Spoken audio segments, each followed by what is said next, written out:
Mr. Harald Malmgren. Welcome back to Face and Happy New Year, Hal. How are you? Hi, There we go. How are you, partner? good. You asked me Yep. about Yeah. the Red Sea. Happy New Year. Uh, everything, Happy Happy New New Year Year. to you. All right. So Uh, what about the Red Sea? Shipping rates are going off the, you know, parabolic. Uh, People have to ship through the Cape of Good Hope, Africa. They've go around the Horn. Iran sends an antique battleship in there. I think we sold it to them, and we showed them how to fill the leaks. What do you think is happening out there? uh, well, in my view, we're at the start of an escalation, and the Iranians want this. They They want want the step by war. We don't, because the administration keeps saying that what we're doing is measured because they don't want it to turn into a regional war, which is probably a signal that Iran sees as weakness, which means they want to start it. right. They put Okay. their own Iranian ship in the water day or two ago as a signal they're coming in to participate. Um, and they struck one of our naval ships with a missile. So um, Hezbollah is stepping up the attacks on Israel. Um, they're waiting for us to respond, and it's up to the White House. Are you going to make a definitive response or not? Uh, this is all wrapped up in Washington politics and Yeah. 2024 elections. So where this Well, goes, could it be like, will Biden, which I think he's a completely different person than Obama was. And, Obama had that infamous red line in yeah, Syria that if they use chemical weapons, there'd be a response, and then there was no response. That was the beginning of our enemies, Russia going into Syria to fill the vacuum. Um, do you think Biden's going to flinch and not do much about this?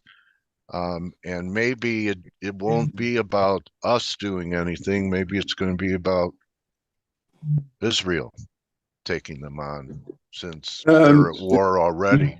about Washington, I think we can expect indecision to continue. Right. Obama was indecisive, and in some strange way, Biden is following the same indecision path. And I don't think this augurs well. Um, so, Okay. with this, everybody has to think going to war on any scale is going to up the defense spending for the US. It's going to put upward pressure on borrowing by the Fed. Uh, so, in addition to interruption of supply lines, um, everybody's forgetting this is going to be a big new pressure in the bond market. Okay, so the financing of wars is it's very expensive. I've been told by, like Luke Roman, hell, that wars, you don't want to be in the bond market in wars because countries go into huge debt and rates go up, so you don't want to own bonds. We've had, in fact, I'll show you since you're bringing up the treasuries, pretty substantial rally in treasuries in the last few months. And, I'm wondering if you think that, I actually think that we're going to have some kind of a correction here in the bond market. That's Apple. Here's the TLT, which is like the 20-year bond. We had this huge rally here, Harold. Okay. This is when the Fed changed the mix of, they went more to short-term treasuries, so it took the pressure off the long end. So with you're saying about war, then this would have been a good rally if you own bonds to get out of them. Um, is that the way you would view this bond market rally? That's right. Oh, The okay. euphoria went through the markets after the Powell Yeah. relaxation, but there was no intention for the Fed, or no reason for the Fed to cut rates anytime this year. Okay. Inflation pressures, we're going to see them picking up. So the only big influence on the bond market for the next few months is Janet Yellen, who will play with the TGA, and she'll play with the composition of short-term issuance versus longer duration. They'll play with the RRP, trying to keep rates down. But what I expect is that the longer duration, longer duration issuance Yeah. interest rate is going to go up. We're going to We see a should at return. least correct, don't you think? I mean, even if the bonds aren't going to new lows right away, there was, probably you and Nick, sounds like you're in the same camp we are here, that there was too much exuberance about all these cuts, Yeah. and the market's starting to take that back from, there's a hangover. All the markets got real drunk on into New Year's, didn't they? Huh?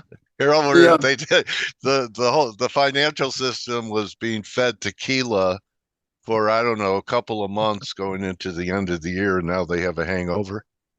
Yeah, but it won't be a typical hangover. It's going to be a painful hangover that lasts maybe 3/4 of the year. Okay, Uh, are you guys bearish stocks too? They've gotten off to a pretty crummy start the last couple of days, but you're more bearish bonds than you are equities, correct? um, yes. We Okay. expect, we've been right about bond rates for quite some time. And we have quite a few followers among the most distinguished players in the market. Our view is we're going to find the 10-year moving back up, probably to 5.5 or more uh, within 2 or 3 months. That's So quick. Okay, so then this rally in bonds and the 10-year yield at 3.8, that was it. that was And it. I'm just showing what you send out to subscribers here, Harold. It's a couple a day with different titles, everything from Geo to crypto. Even you guys are covering. You're covering everything. Um, Nick Glinsman is also a great analyst, and he's the writer. Is he the one that's putting this together, or you have a whole staff now? No, he does most of the work. We talk all the time, but we have a hell of a good network, and he has vast experience as a trader. He was a major trader for Bremen Yeah, Howard, and he goes back to the days of Michael Millikan. Uh, yeah.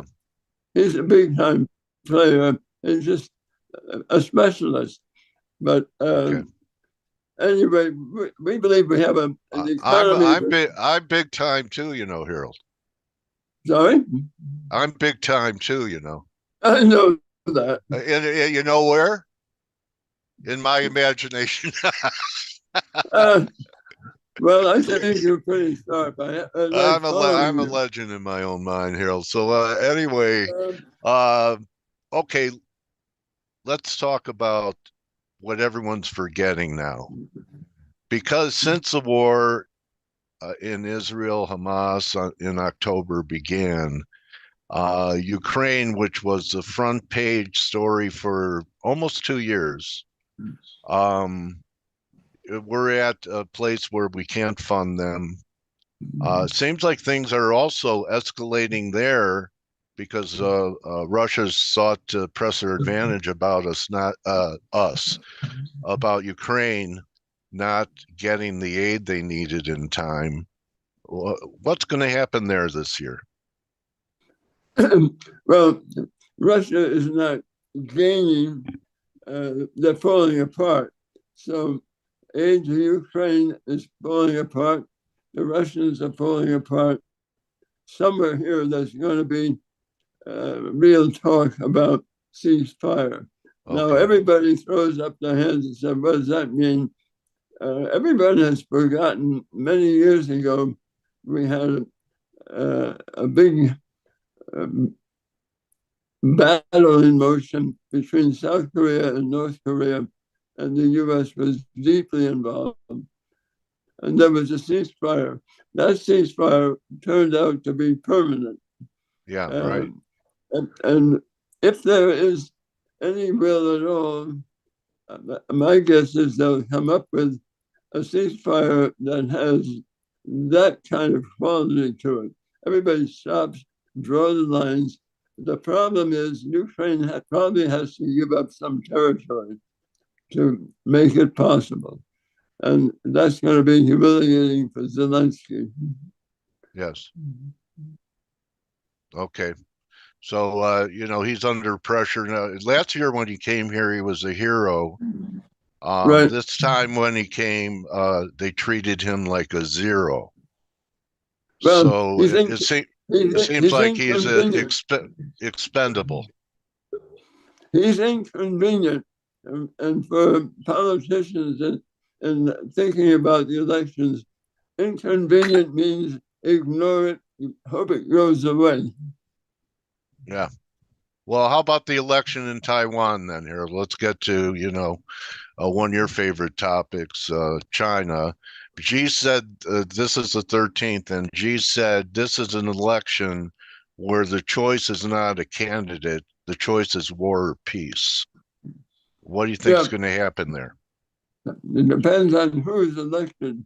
Right. What China wants is a candidate who is willing to continue dialogue. Dialogue doesn't necessarily have to lead anywhere, but they don't want somebody saying that for independence. They Okay. want ongoing talks. Then the Chinese don't have to decide whether they need to go to war. They can have the appearance of continuing talks. Okay. All right. So I think we've covered a lot of geo. To me, it seems like uh, the flashpoint right now is the Middle East with it becoming regional with Iran and the U.S. Um, having a military confrontation. Yeah, and I think everybody's underestimating. Um, Nick and Iran. I have been explaining for quite some time that Iran seemed determined to escalate, and there's somehow there's a feeling in the markets that this is about Hamas and Israel, whereas Hamas is just a distraction. Um, Now, how far that goes, no one can say. But the way the US is handling it, it's going to keep escalating. In the meantime, what happens to the US economy? We've had all these arguments about are we going to have a hard landing or a soft landing? We're at Uh, no landing. We're at no yeah, landing right now, aren't we? yeah, Except I don't know what all the cuts are. People were pricing in all these cuts and saying there wasn't going to be a recession. So why would you need all those cuts? And if you don't think there's going to be any cuts this year, I would think that you think the economy's going to chug along okay because there's no need for the Fed to take emergency actions. that's right. I think the Fed will, the Treasury will succeed in keeping the economy in motion. There'll be no landing, at least for 3 quarters. I mean, what happens at the end of the year is far away. Uh, but but the longer duration bonds are going to start rising again in yield, and the cost of borrowing is once again going to become an issue later. It's going to cause credit contraction. That's the big challenge for the U.S. is somewhere we're going to Okay, have a kind of sovereign debt crisis continuing right, because we have to fund because of our funding needs. correct, And rates won't go back up because of growth. They'll go back up because of supply. yes. Okay. And if the Middle East problem becomes bigger, then there will be a resumption of commodity inflation. Okay. So So do you guys have a view on the dollar? We're bouncing here at the beginning of the year, bullish or bearish the U.S. dollar for this coming year? if you ask me where the dollar will be next 2 weeks, I have no idea. But if you ask me over the year, the dollar will resume strengthening. Okay.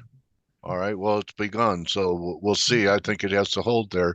Why don't we attack the big elephant in the room, and that's that we have a presidential election here in the U.S. First of all, let me ask you this: some people from the dark side are saying we won't even have an election. What do you say to that, Harold? There are followers of Trump who definitely want to have another, whatever you want to call it, insurrection before the election and make the election dysfunctional. Who knows Oh, I how? mean, look, I've been around a while. You have never seen anything like this political situation that we have here in the US, have you ever? No, Okay, so everything's unprecedented. correct. You can't know for sure, but what you do in your letter and what I like that you do in your letter is that you lay out different potential scenarios, like you did it for the Middle East. You had three different potential scenarios when the war broke out. Yeah. And so, what would be the potential scenarios for 2024 that you think are somewhat likely? Uh, Number At, one, somewhere between now and the convention, I think it's possible, maybe relatively likely, that Biden will step down and he will suggest Governor Newsom to replace himself. okay. And there would be a new vice president proposed. Um, I think no one should ignore that possibility. Biden, when he met uh, Xi Jinping and other leaders in San Francisco a couple of months ago, Oh yeah, he Devin went told, to China first before that all happened. So yeah, they've crowned him already. yeah, well, I think probably when he went, Biden had sent a signal in advance. Okay. He may potentially be the next leader. So there's something going on there that we can't judge, but I consider that a real possibility. Would he do better against a Trump candidacy than Biden? Well, that's a big question. I live in California. There are a lot of people that aren't, crazy about his leadership here. How he turns surpluses into deficits, et cetera, et Yeah, cetera. on the face of it, he looks like a terrible candidate, but people Yeah, who know him, people who work with him, say yeah. he's the most He's got a eloquent he's got a good politician. haircut. He's got a good haircut. So that's all it takes in America in 2024 is a good haircut and and a Hollywood smile. right? A better haircut than Trump's, which is always a Okay, subject of joke. so is he going to end up with the? I mean, all the numbers say he has the nomination sewed up. Will he be on the ticket? Well, he has a lot of investigations, and who Yes. knows how that will play out. This is going to bring turmoil to the Supreme Court, which, on the face of it, is somewhat biased in favor of Trump, according to the Well, Trump's. he appointed what, 3 in his first Right, term? right. 3? Yeah. Yeah. Okay. Yeah.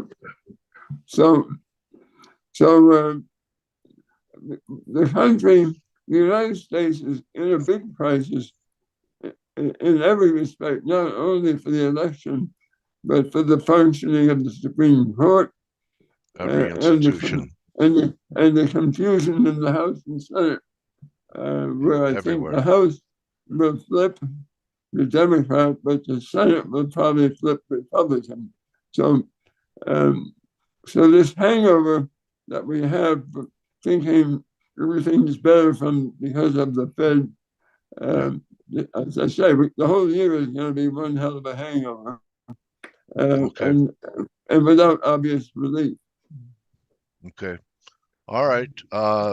Stock market up or down for the year, and this is what I've been saying is, it's very important what the market is doing in the summer going into the fall. And if we're in a bear market, I mean, even if we have a good first quarter in the market, but we're heading down in the summer into fall, that would favor not the incumbent party, but the other party. Yep. Do you agree? Huh? That's going to be a big problem. Okay. And earnings, I don't think earnings are going to maintain any strength. We're going to see slowly declining earnings. So stock market has to give way. Okay. All right. So WD Gann said 2024 was going to be a difficult year. So it kind of lines up with what you're seeing. Harald, I hope you have one of your best years ever, and thank you for keeping me informed with your work. Best way for people to get a hold of you and sign up for your letter. It's the best way. Well, on Twitter and on LinkedIn, we Okay. show links how to do that. Okay. All right. What I might tell you about what we're doing, our calls on the market have been really good, and we've revealed them over the course of the year. The decline of the renminbi and the rise of the 10 years. They have been sufficient that we now have some major hedge funds that have asked us to take on a large of that part of their portfolios and trade for them. So oh wow. as of now, we are also trading in quite sizable amounts on behalf of some major London and New York hedge funds. Well, congratulations. And I hope that pips rain down on you guys. Hope it's one of your best years ever in the market, and appreciate you. We've been talking for years now, Harald, and appreciate you coming in and sharing your foresight of what you see coming down the pipe with us here in FACE and edifying the community. I appreciate it. And I could ask you anything and you have an answer for it. Well, it's fun talking with you, Dale. I like the interaction, and maybe we'll find a way sometime to do it more directly for the benefit of the markets. Okay, Harald, and I'll get a hold of you, and I'll talk to you in the spring or sooner. Great to have you here and start off our year with you. You're the bookmark of the beginning of the interview season. All right, good. All right. I started with the best, so it's all downhill from here. Harald Malmgren, everyone. Find him on X at Hal's Rethink and check out the research by Nick and Harold.